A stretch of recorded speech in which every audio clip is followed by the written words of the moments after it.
not too long ago. Should I suppose that such a need stands on any more of a reasoned ground than my need to worship the Creator? There's a certain irony in it, right? That there seems to be an acceptance towards something like viewing pornography and the objectification of women in this industry of billions of dollars. Okay, objectification of women and acceptance. First of all, I'm going to cover acceptance real quick. Atheists are the least trusted minority that I'm aware of in the United States. You know,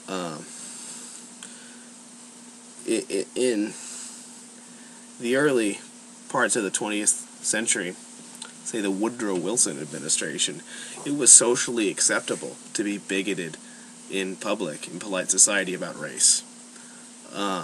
We have, fortunately, it's a great thing that we've moved past that in terms of race. But all the things that it is no longer polite to say about someone because of their race, it is still considered acceptable to say about someone because they're an atheist. You know, what was it? George Bush Sr. said he didn't know if we should be considered citizens. I'm regularly told by people who I consider friends that my son will not have any sense of morality whatsoever because he won't be raised with a religious upbringing. That, he's basically going to become some sociopath, which exhibits, quite apart from being very judgmental, it exhibits a complete misunderstanding of what a sociopath is. And as for objectification of women, that rings a little hypocritical to me. From 1 Corinthians chapter 11, verse 3, "But I would have you know that the head of every man is Christ, and the head of the woman is the man, and the head of Christ is God." Yeah. Same chapter, verses 8 through 9. "For the man is not of the woman, but the woman of the man.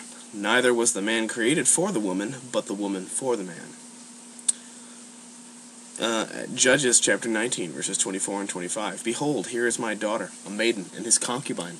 Them I will bring out now, and humble ye them, and do with them what seemeth good unto you. But unto this man do not so vile a thing." But the men would hearken to him. So the man took his concubine, and brought her forth unto them, and they knew her, and abused her all the night, until the morning. And when the day began to spring, they let her go. Yeah, and it's the story of Lot, giving up his daughter and some stranger's woman, so that the mob doesn't butt rape some guy who's visiting him and turns out to be an angel. It's a very bizarre story, and definitely friendly to women. "Let the woman learn in silence and subjugation. For I suffer not a woman to teach, nor to usurp authority over the man, but to be in silence. For Adam was first formed, then Eve. And Adam was not deceived, but the woman being deceived was in transgression." That would be 1 Timothy chapter 2, verses 11 through 14. Excuse me.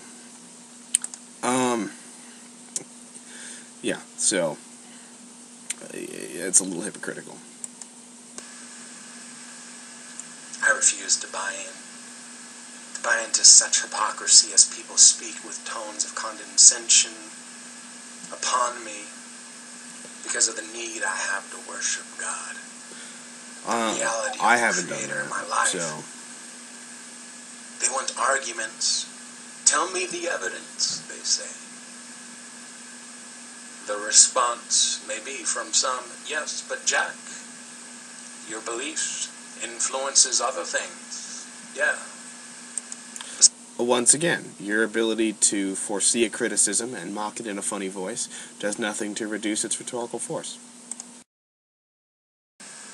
Walk to my door and tell me I'm a fool for believing in God. Tell me of my illusions and delusions. Mock me for believing in this archaic book, in the hope and the peace and the forgiveness found in the story of Christ. Well, aside from the fact that there's quite a bit more than hope and peace and forgiveness in those stories, I never called you a fool. Maybe other people did. I'm not saying they didn't. But I doubt it.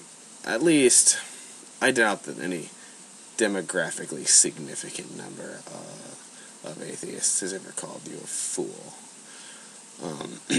And I don't think, it would be hypocritical for me to call you a fool for believing in God, because I believed in God for a very long time.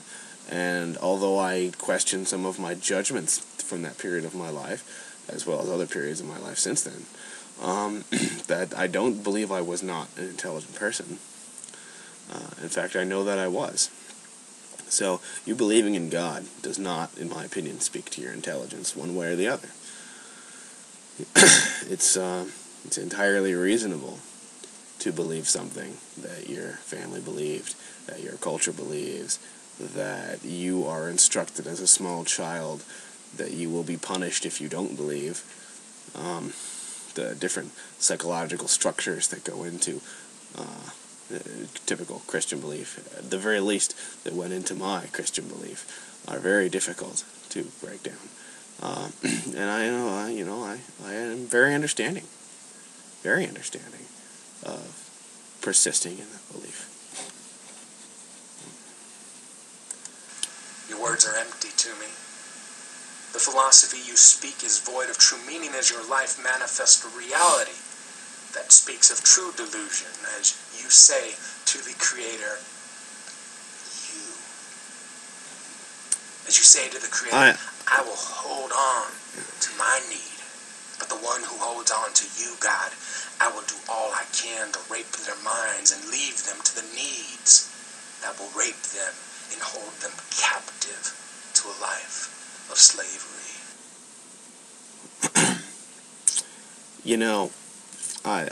That's grossly unfair.